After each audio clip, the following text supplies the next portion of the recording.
Greg, good morning to you on this slightly wintry start to the day. It feels like the end of summer, but there you have it.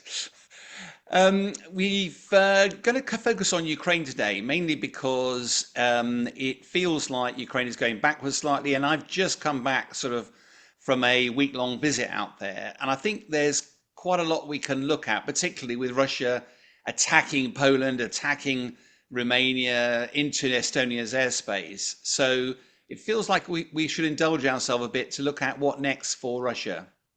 Yeah, I mean, there's a lot that's happened in the last couple of weeks in Europe, obviously. So we need to canter through that. But before we do that, Sean, you can't let something slip that you've been on a trip to Ukraine. So, I know you can't tell us too much, but how was the trip and what did you get done there? Yeah, it is. It's my third trip out there. I try and do them every about 4 months, largely based on charity stuff.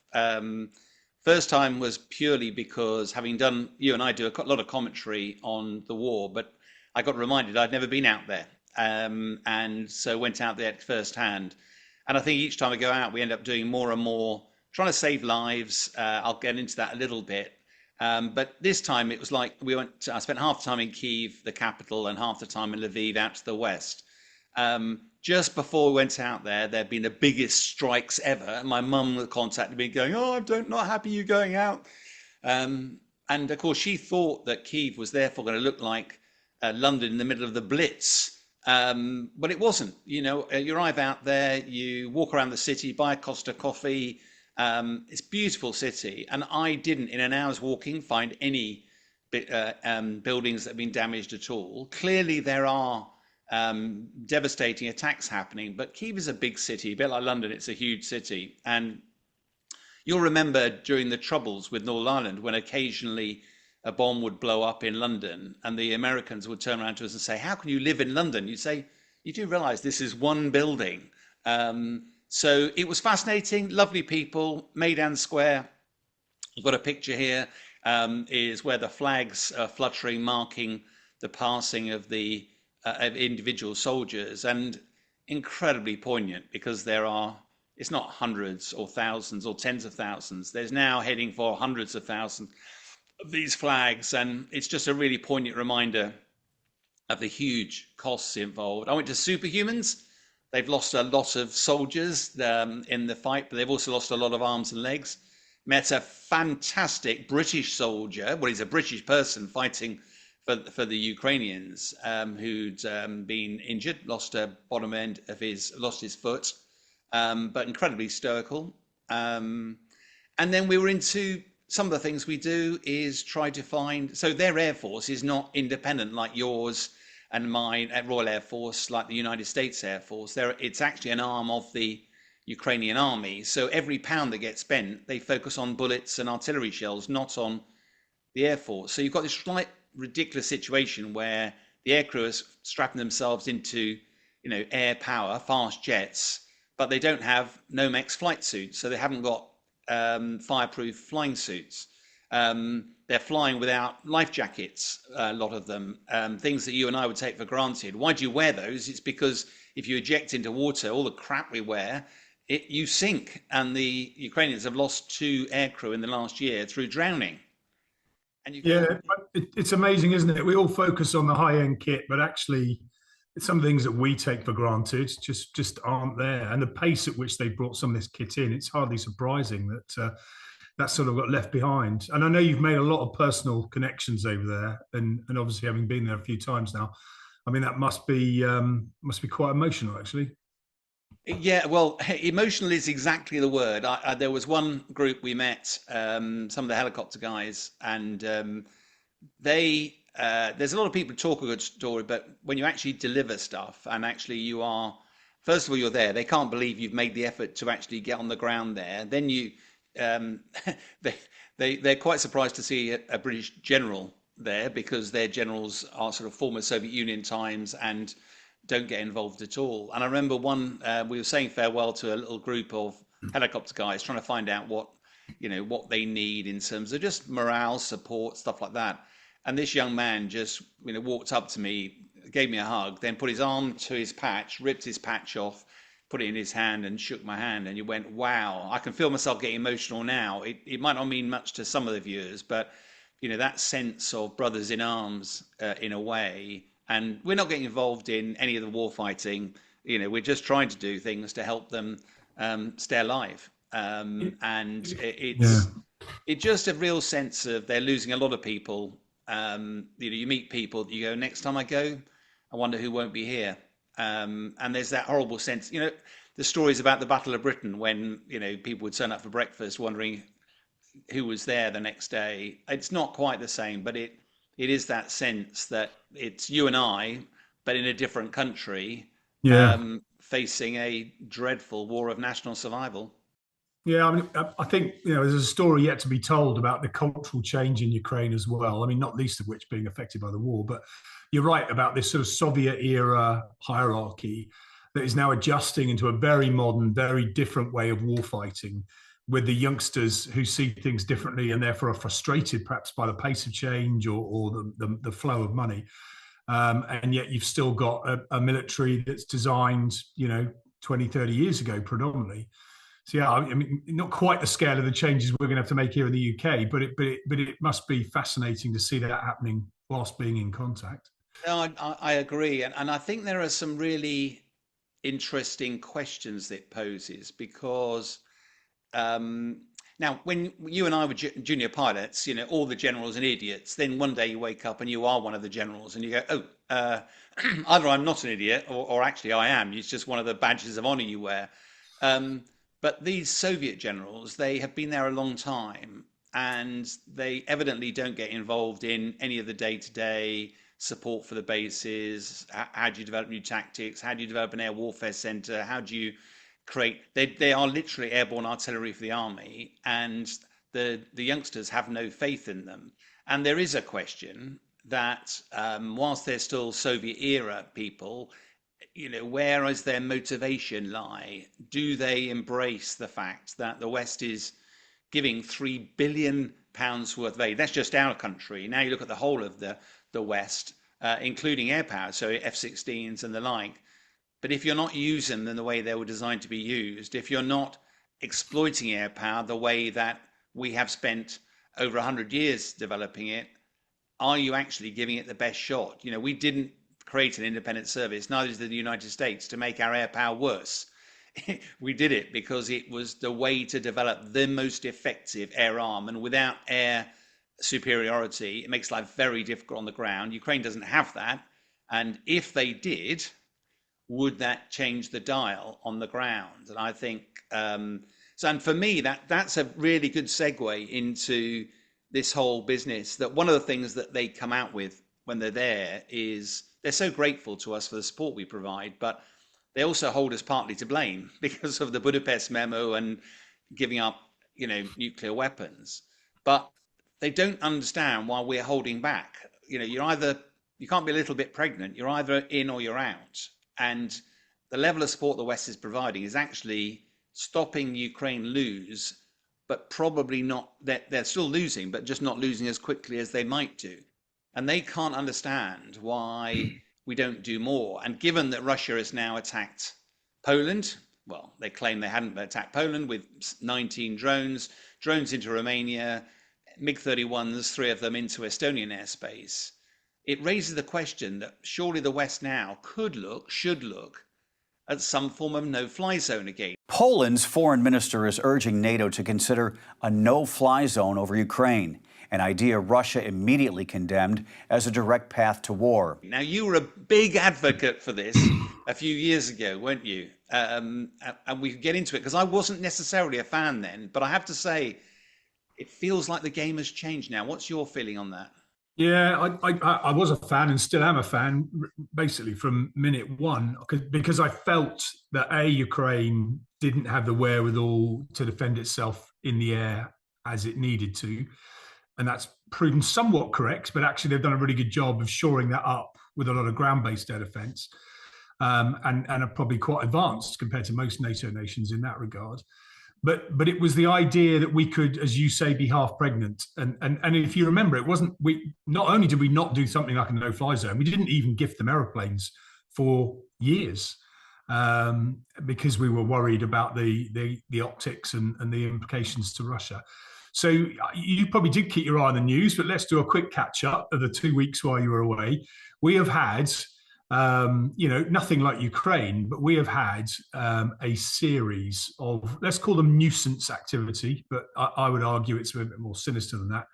Started off with these MiG-31s doing their little cut short across Latvian airspace, and what that was the first time we've seen them actually cross into a national boundary. 3 aircraft intercepted, but Russia sort of pretended it was normal. It's anything but normal. But then we, on the back of that, we also had the drone overflights. We had them in Poland, a couple in Romania. Those were effectively extensions of the Russian attacks into Ukraine. So they tried to argue or almost said it wasn't us, but it was. But they were mostly drones designed to just fly in and fly out, and mostly unarmed. But then we've also had these nuisance drones flying around various airports around the Baltic states, Denmark, Sweden, and then lots of activity around things like undersea cables. So it feels like Russia is poking us, NATO, either because it's just getting frustrated, or, and I think this is probably the reason, it is trying to divide NATO. It's trying to create division. It's trying to get us to focus on our problems, and if you like, take our eye off the Ukrainian problem. I mean, as a strategy, I'm not convinced it's working. NATO's been pretty resolute, but of course, we've not really done anything about it yet. We've not really ratcheted up things as much as we could, whether it be sanctions, and we've certainly not dealt with the issue either by shooting down these drones or, heaven forbid, shooting down aircraft, which obviously has more serious repercussions. So one of my thought processes is if you just fight fire with fire, we're going to be constantly on the back foot reacting to Putin. And my argument is this is another opportunity to dust off the no-fly zone plans, because we need to defend NATO as far to the east as we possibly can for these drones, but also take the opportunity to shore up the defences in Ukraine and shore up their morale. So I think it is time to revisit some of these ideas and now put them in the new context as opposed to the old context. So I'm a big fan of this conversation. And one of the things I was surprised about is that you'll be aware that the MiG-31s didn't just nip into a bit of airspace. I mean, if you draw it with the whole of Estonia being the size of an egg, then yes, it barely clips the corner. But they were in there for 12 minutes, I think. So, and they didn't have their IFF, their identification, friend and foe on. They weren't talking to anybody. They knew exactly where they were. Why don't we shoot them down? Because it was back in 2015 where Turkey, 2 Russian aircraft flew at Turkish airspace, 1 turned away, 1 went in, and a Turkish F-16 just shot it down. Now, Putin went apoplectic. There was all sorts of diplomatic fallout. But the fact is that Russia has never again pushed an aircraft into Turkish airspace. They knew exactly what they were doing. It's not an escalation. If you've got a country at war with another and Russia plainly provoking the West, if you allow them to get past the border, when are you going to shoot them down? Where is the go beyond this point and you get hit? Yeah, you're right. It was Estonia, not Latvia. Get my Baltic states to muddle up. But you're right. There was a lot of comparisons at the time. I don't know how much you were following it in the news, but there was a lot of comparison with that event. And why don't we just do what Turkey did? I mean, the situation in Turkey was slightly different in that Turkey was not involved, but there were Turkish-backed militia that were operating in the area within Syria. So there was a bit of closer engagement, shall we say. And I think there had been plenty of warnings prior to that moment. In fact, there'd been an event years before. But you're right. Why didn't NATO take action? Well, at the end of the day, these aircraft were air defense aircraft armed with air defense missiles. They weren't actually threatening the ground. They didn't carry the bigger missiles that they could have carried that would have been threatening in terms of an armed attack on the ground. And they didn't attack anybody. They just flew through the wrong bit of airspace. And our ROE, rules of engagement, wouldn't have allowed a shoot down in those circumstances. There would have been plenty of warnings. They would have been called on the guard, emergency frequency. You're in the wrong airspace, get out. And they clearly would have seen the aircraft. I think it was Italian F-35s alongside them. They'd had the Finns, I think, alongside them prior to that as they were getting close. So the idea that they didn't realise something was up is pretty ridiculous. But you can't really justify shooting down an aircraft with a human in it in a circumstance that doesn't constitute an armed attack. The rules of engagement are such that if there was an escalation and it attacked you in the other aircraft, or it started to attack the ground, then yes, you would have had the authority to shoot. But NATO here is gone. That's an interesting point, though, because it's a bit like I walk into a room with a gun, you don't have a gun. Am I threatening you? No. If I pull the gun out, am I threatening you? No. If I point the gun at you, at what point you've got an armed aircraft in airspace that it shouldn't be, representing a country at war with one of the neighbours and hostile to NATO and the West, do we genuinely have to wait until a Russian aircraft fires a missile or drops a bomb, which will inevitably end up killing people, before we can actually do something about it? Yeah, unfortunately, the simple answer is yes. And there's what you just described there is the difference between a hostile act, pulling the trigger, and not being a blank, by the way, because that wouldn't be a hostile act, would it? Or would it? And a hostile intent, I've walked in with a gun and I've pulled it out. And so the ROE in peacetime is very much in the favour of the attacker, in that you can't shoot until shot at. It's a bit like being a policeman in London. You can't just go pulling out your machine gun and shooting people because you think they might be about to rob somebody. You would literally have to see them pull a weapon out, point it at you, and probably pull the trigger, or certainly point it at somebody. This whole debate around hostile intent and hostile act, and NATO will have definitely gone in a huddle here to think through those ROE. But we've seen it in Germany just in the last 24 hours. I think Germany has finally changed its laws to allow someone to shoot down a drone when nobody gets hurt, apart from, of course, the person sat underneath that drone when it lands on the ground. And I don't know if you remember this, but when the Polish drones came into Poland, I think it was a Dutch F-35, I think it was a Dutch F-35, shot down one of the drones, but also there was a missile that went wild and hit a house. So it wasn't the drone that did the damage, it was the missile missing the drone. So throwing weapons around or shooting drones out of the sky isn't a no consequence act. So, and because we're in a peacetime mindset, we can't get our head around the idea of shooting a drone out of the sky. You imagine Ukraine worrying about where the drone lands when they shoot it down. They're just firing everything and anything to take these out in order for them to fall, hopefully in a field and not on a city. So we are still in a very peacetime mindset. And that peacetime mindset, yet we are throwing quite a lot of weapons Ukraine's way. One of the things that was very evident on the ground is that Russians are prepared to lose a lot of soldiers advancing into contact at times which are very dangerous, but they have barricade forces behind them that are shooting the Russian forces if they don't keep going forward. The Ukrainians are doing an amazing job, but inevitably they have, it's a fifth of the size of Russia in terms of manpower, and therefore they have to preserve their manpower. Air power is the one differentiator, and if we can't trust Russia to control its weapons and keep them away from NATO airspace, it feels to me this is ideal time to put at buffer zone. You and I flew in Germany in the Cold War where we had a buffer zone, didn't we? I can't remember the actual call, but if you went anywhere towards the inner German border into that buffer zone, the radio lit up, didn't it? Brass monkeys was the code word. And if you heard the word brass monkeys, you very, very quickly checked your map and headed west. Yeah, it never happened to me though, Sean. Never happened.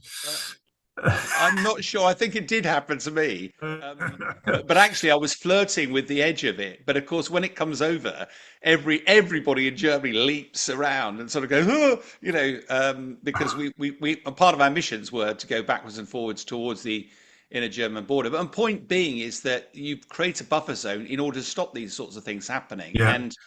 And by putting a no-fly zone, not over the whole of Ukraine, not over Russia, but over enough of Ukraine, so that if these things, rather than waiting for them to come over the border, by which time it's all a bit too late, that you actually start to protect NATO's airspace proactively. And Yeah. it just feels if eventually that peacetime mindset which you described, we've got to wake up eventually and go, hang on a minute, this war's on our doorstep. We may not be directly involved at the moment, but Yeah. when, not if, Ukraine falls, if we continue, if all we do is what we're doing now, Yeah. there's an inevitability about this. Is that something we're comfortable? And everybody says no. So what are we going to do about it? I think this is where Putin has made a mistake, and yet we're not capitalizing on it. And I think he has pushed us a bit too far with some of these incursions. Now, whether he does more of it or less of it, and tries to deny that they're involved, I mean, I think some of that might continue. But I think that's why the situation's changed now. It obviously hasn't changed in Ukraine. Ukraine is as bad as it's ever been, and the need for the West to help more, I think, has never been more important. But I think the fact that the calculus now has changed between NATO and Russia does give us the permissions and the impetus to push our defences eastward in order to take out their not to take on Russia, not to start striking targets in Russia. I mean that's in a whole different place. But to defend against these drone attacks and these incursions further out than being over NATO territory. And I'm pretty sure Ukraine would give us the permissions to do that.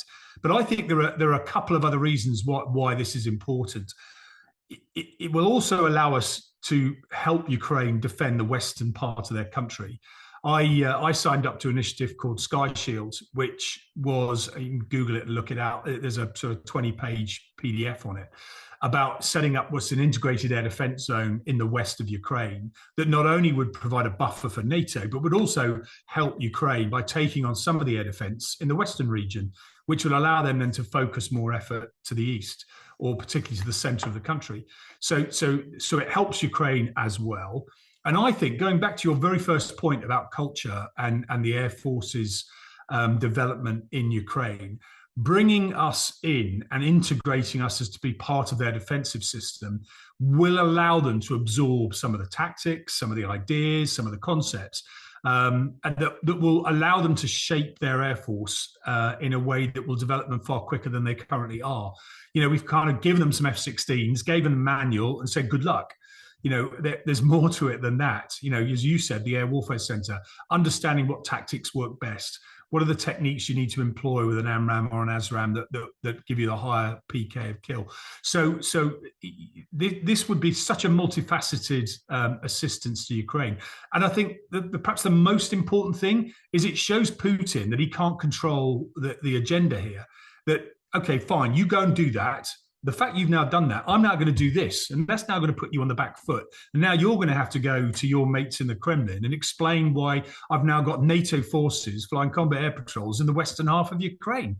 You know, you told us this was all about pushing NATO back. They're getting closer, and Finland and Sweden, and it puts pressure on Russia. Now, of course, there will be a lot of people, Sean, that will argue, well, that's exactly the point. Now it gives Putin the opportunity to say he's at war with NATO. Well, wake up, everyone. What do you think he's been doing in Poland and Sweden and Estonia? And so, you know, the idea here that if we don't poke the Russian bear, he'll play nice. He's not playing nice. So can we look at, because you and I probably understand pretty well what a no-fly zone means, but it's all very well saying, I'm going to establish a no-fly zone. If it flies, it dies. You know, Russia probably wouldn't agree with that. And therefore, it would probably test, it will probably provoke. So it probably gets down to the rules of engagement. So how do you think that would work? So for example, let me give you an example. A Russian surface-to-air missile system based in Russia targets a NATO or a Western aircraft and fires a missile at it. If you were to fire at that launch site, you would kill Russian soldiers on Russian territory. That would feel quite, even to someone like me, sounds a bit escalatory to me. So how do you think the ROE would work? So this argument was extremely prominent when I first made my case back in February 22, whenever it was, that the risks of setting up this no-fly zone. We've got to be careful here. No-fly zone has now become a catch-all phrase used by the media, used by politicians, and literally, as you say, you fly, you die.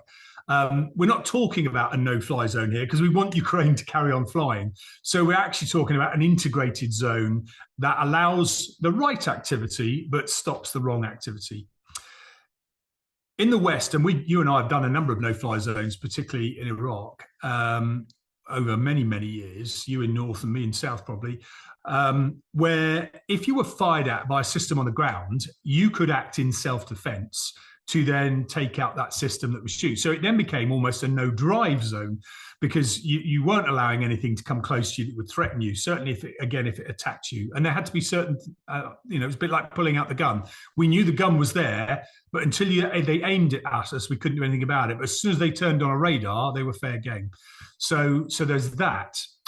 In this particular scenario, you're absolutely right. If a Russian surface-to-air missile is in Russia and locks on and heaven forbid fires, what do? If we were talking about a no-fly zone over the whole of Ukraine, that would be an issue because clearly you could be attacked even in the east of Ukraine from a system in Russia. The beauty of this Sky Shield concept is it maintains these combat air patrols in the west of Ukraine. They're out of range of systems based in Russia. Now, Russia could fly an aeroplane and try and get all that way, but they'd have to get past the Ukrainian air defense and then ultimately try and take on a Western cap. I think if Russia did that and was flying over Ukraine, attacking a NATO aircraft, I don't think we'd have any compunction. We'd shoot down the Russian aircraft and that would be that. But yes, attacking something in Russia, I think is something we would have to think very hard about not doing. Therefore, the trick here is keeping these combat air patrols in a part of Ukraine that doesn't allow that to happen. And if necessary, you give Ukraine the targeting information and let them do that. So there are ways around it. But yeah, trying to ensure that we don't accidentally walk into a war with Russia directly is key here. And in terms of numbers, you rightly said we've been involved over the years that without getting a chalkboard out, a combat air patrol, just 2 aircraft, which would be lost in Western Ukraine. Most fast jet aircraft can fly around for about an hour with enough, gas to intercept something, but then they've got to come out to get onto the tanker. The tankers are going to have to be far enough out that they're not in threat. Therefore, you're going to need quite a lot of aircraft, even just to maintain a 2 aircraft cap. You're probably going to need 20 or 30 aircraft over the course of a 24-hour period to mount that combat air patrol. And given the size of the area, you're probably looking at 2 or 3 of those. So you might well be looking at 70, 80 aircraft in a 24-hour period. Do you think that's remotely sustainable? The Sky Shield plan actually talked about 120 total aircraft involved. I must admit, I didn't agree with that number. My crude mass was similar to the numbers you were arriving at. So a number of things to consider here. And we're already doing it, of course, in Poland. We've got the Royal Air Force flying from Coningsby with a tanker to do a combat patrol over Poland for 3-4 hours and then returning back to Coningsby. I think we'd look at a similar model here. We would not be looking at basing Western aircraft in Ukraine. That, again, sort of crosses a bit of a line, but also puts them at risk, clearly. So you could operate from NATO airfields using tankers and using the ability to just endure over the west of Ukraine for a number of hours. I think you're right. I think we probably are talking 3 or 4 caps to cover that size of airspace. You might get away with less. And obviously, after a week of it, you'd begin to understand what the level of effort required was. But to feed that cap of 2 aircraft, if it can only be in there for 4 hours, 24 divided by 4 equals. So you're talking like 6 times 2. So that's 12 aircraft to do 1 cap. 3 caps, that's 36 aircraft. Some of them are going to break. So before you know it here, you've got 3, 4, 5 squadrons involved in feeding this. Now, that is within the European NATO management. It's not insignificant. But also, don't forget here, by pushing the defences forwards, these are caps you now don't have to fly in other parts of NATO because you've moved the caps forward. So there's a degree here of borrowing, if you like, some of the effort that's already going into Poland. So it's not a total stand up of something new. It's a diversion of current effort from Romania to Poland. But on that front, though, I mean, I'm now Putin and you're now Sakur. If I see you put a significant dollop of combat air into Ukraine, it means that you must be short elsewhere. So now I'm going to be probing around the north. I'm going to be putting more and more fighter jets. I'm going to start to force your hand because I know that you don't have that many fighter jets. And if you place a big bet into Ukraine, do you think that might leave us vulnerable elsewhere, particularly if it's not just for a week? It undoubtedly would stretch us, and that's another issue about whether we've got enough combat air in the Royal Air Force or within NATO. So yes, is the answer. Putin would do exactly that. So we need to think all that through. But as I said, we've got Sweden, Finland. I mean, the idea here that we're going to be the ones that run out. Actually, I think Russia will actually look at this and go, "Wow, they can put a lot of caps up." I think there's a separate point here, and I think it's the one that we've all got to try and find a solution for. The $64 million question is, we don't really have a credible way of shooting these drones down in a cost-effective manner. We're going to be using rather expensive missiles at hundreds of thousands of dollars each, if not a bit more than that, to take down a drone that costs $10,000, $20,000.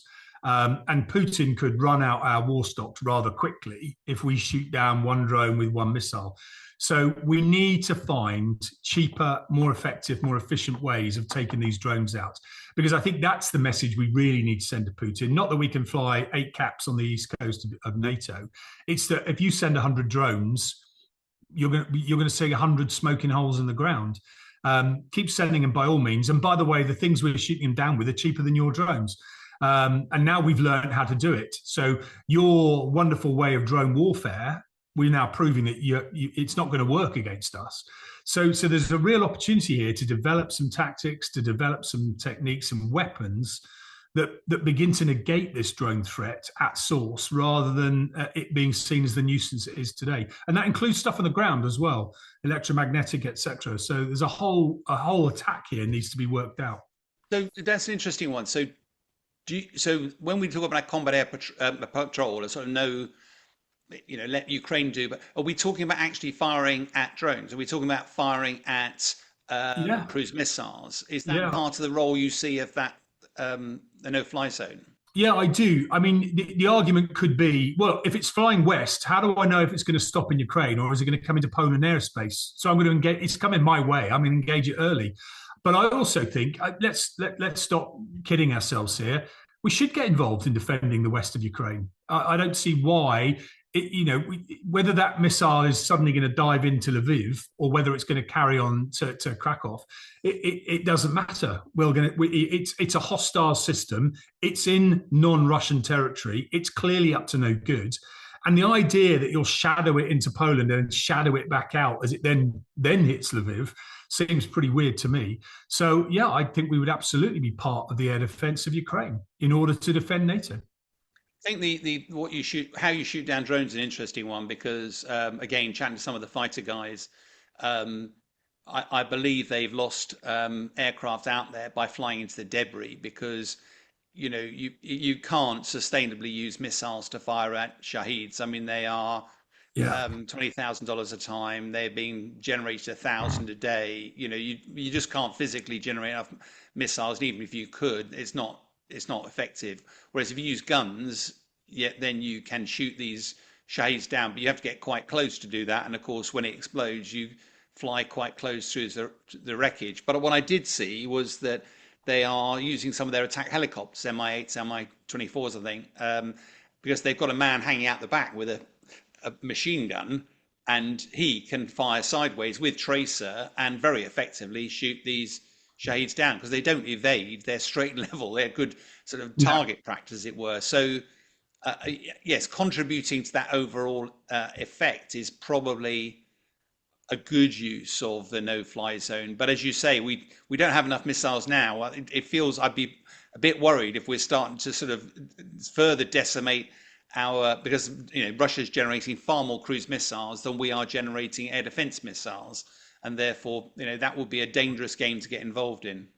Yeah, it's a real conundrum, because and as you described, in fact, there's some really quite impressive footage from the Ukrainian Air Force the other day of a guy shooting down some drones quite close to the front of his aeroplane. I think it was an F-16, but the explosion was quite visible from the cockpit. You've got to remember these drones aren't that big, so the radar cross-section's small. If you're firing with a radar-guided missile, you've obviously got to lock onto it. If you're using a heat-seeking missile, you've got to lock onto the heat source. Well, there's not going to be a big heat source from some of these small drones. You're probably going to have to get behind it. They don't fly that far, so you're slow. You might be low, getting behind this thing to get it engaged. And you're right, when it goes bang, you're next in line.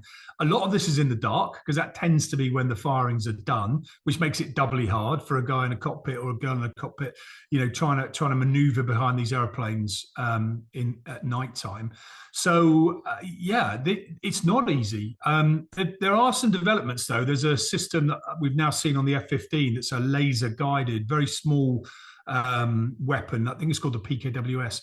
But it looks like something that you could literally sit above using something like a targeting pod, literally capturing, because as you know, targeting pods in the night, with infrared, you get pretty good picture. You can start to pick these up and then laser designate these weapons onto them. They're relatively cheap. I think an F-15 can carry something like 20 or 30 of them. Now you've got something quite potent that can sit high up and above and just pick these things off one by one. That's the sort of thing we're looking for here. And obviously one day, heaven forbid, directed energy weapons. So there are developments, and trying to find an easier way and cheaper way to do this is important. I think the UK I hope, is thinking about how it might solve this problem in the UK. Because as you well know, we don't have many ground-based systems. You could not spread them over the whole country. Therefore, you are going to be using aeroplanes to fill the gaps, which means we'll be doing exactly the same thing that they're currently doing in Ukraine, and literally chasing down drones, a bit like people chasing doodlebugs in the Second World War. We're back in that territory here. So do you think the other thing that cropped up this week, there's a bit of talk about a drone wall, WALL. Yeah. And I was a bit confused by this because, first of all, the pace of innovation of drones means that as soon as you built it, by the time you put the first couple of bricks, metaphorical, in place, technology's moved on. Secondly, you're showcasing what capability you have. And I always think that's dangerous because you should keep some of this under wraps, a sort of skunk works type capability. What was your thoughts on that concept? I heard that creeping out. I don't quite know where it came from, whether it was sort of a politician that just let it out, or whether it was the newspapers that picked up on it. And of course, we've seen this before: Iron Dome, Golden Dome, drone wall. Call it what you like. This belief that you can create an impenetrable buffer to anything. I mean, the truth of the matter is, you can't. Nothing's impermeable. Something will get through. And of course, you could put some sort of magical system that went all the way down the eastern border of NATO. Boy, would that cost you a lot of money, because you'd need one every, 5-10 kilometers, whatever you'd need sensibly. But of course, we know that drones don't necessarily come like airplanes conventionally from an airport in Russia and head west. They can be launched out of a box, out of a back garden, out of somebody's truck. So the drone threat can be from within as well as without. So what you actually need is the ability to take these drones out wherever they turn up, and protect your critical infrastructure. But again, that's difficult because everything's critical these days, whether it's a substation, an airport, or a port or whatever. So drone wall is a mistake to use that language. I think the belief that you can create one is probably a bit far-fetched. The idea that we've got satellites roaming around with space lasers that will take out everything that flies. I mean, that technology does not exist. So, we need to be very careful here and quite sensible. And of course, Putin knows it, which is why he's playing with us. And we don't yet know what the rules of the game are. Oh, and the final bit about the no-fly zone, which struck me, somebody talked to me and said, well, we'd risk having our combatants, getting killed by Russia. And he went, okay, that might be true, but of the options of putting troops on the ground or ships into the sea or a fighter jet into the air, fighter jet is generally only one person in there. Secondly, sometimes they get killed, but more often than not, the pilots can eject. They do have a way of getting out. And of course, a bit like the Battle of Britain, they would land on Ukrainian territory in the western side of the country, will be dusted off, given a pint, sent west, strapping another one, off you go, son. So So it feels like After 8 hours, if they've had a pint, remember? yeah, well, but it feels like that is the minimum risk way of us getting involved with the Yeah, maximum effect, because yeah, Western air power, I mean, let's be brutally, frank. Ukraine doesn't really have an air force compared to the Russian air force yet. The Russian air force has been unable to establish air supremacy over Ukraine. If NATO or Western allies were to get together and put together air power, that would Russia wouldn't really have an answer to that, and therefore it would turn the dial in terms of Putin's assessment of how he conducts the conflict. And it may not turn the course of the war, but it feels like a really big step towards potentially giving Ukraine a few more aces up their sleeve. yeah. I totally agree. I think in terms of risk, I would happily do it. Put it that way. So it's not like I know I'm a bit old now, but it is a risk that is marginally greater than currently flying a cap over Poland or Romania and potentially intercepting a drone there. You're right, you're over safe territory, you're far enough away from the Russians that that's not going to happen. And you're right that if there was an emergency or a problem, you're going to be landing in friendly territory, or either in your aeroplane or on your parachute. So yeah, the risk factor here is relatively low. This won't be said out loud, but also by integrating now into the western half of the country and working closely alongside the Ukrainian Air Force and the Ukrainian air defense system, I think it also prepares ourselves for the worst case scenario. Because imagine in 6 months' time, if the dam broke and Russia really did pour into Ukraine, are we really going to sit back and let it happen, or are we going to get involved? And to get involved from a standing start would be rather difficult. I think to be there and be involved, engaged and integrated now gives us better options down the line, whatever they may be. Now, a lot of people are going to balk at that, saying, "Oh, here we go. Greg's talking about NATO fighting Russia." Well, yeah, potentially I am, but of course Russia has a choice about that too. And I think pushing European NATO further east in the defence of Ukraine sends a really powerful message to Russia, and it does allow us then to keep our options open. At the moment, we're trying to keep the two things separate. Yeah, that's Ukraine. That's their fight. We'll give them weapons. Oh, but this problem in Poland and Romania, that's our problem. They're one of the same problem. I think we need to stop trying to divorce them now and try and work out how they interact with each other and what we can do in one place in order to help the situation in another. I guess for me, the bottom line of all of this is a lot of people talk about it being an escalation, and I don't agree. I think the term escalation is that we are doing something to outmatch Russia. I don't see that at all. I think we've largely been sat back and watched Russia invade another country. And Ukraine isn't a member of NATO, but actually the principle that Russia has now used its nuclear umbrella as a shield whilst it goes and does whatever it wants to do. If the world allows that sort of behavior to continue, where does it leave us? What message does it send to China, to Iran, to North Korea? And eventually somebody has to stand up to a bully, and if only for our own national interest. And it feels to me that by simply going, right, you're buying missiles from North Korea, we are going to provide missiles to Ukraine in the same way. That's not escalation, that's simply matching. By going and simply defending NATO's airspace forward is, again, matching. It's not escalating, it's matching. And we're going to stop you escalating this war any further, Putin. We're going to start standing toe to toe. We know we're going to get a whole pile of rhetoric out from Putin as a result. But ultimately, if we don't do something different, Ukraine will lose. That's the harsh reality of what's happening on the ground at the moment. And I think that's very difficult for politicians to recognise, I believe, at the moment.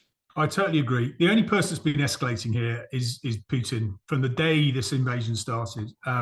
We have shown courageous restraint with the lives of Ukrainians, which is, pretty rich when it's other people dying for their own nation.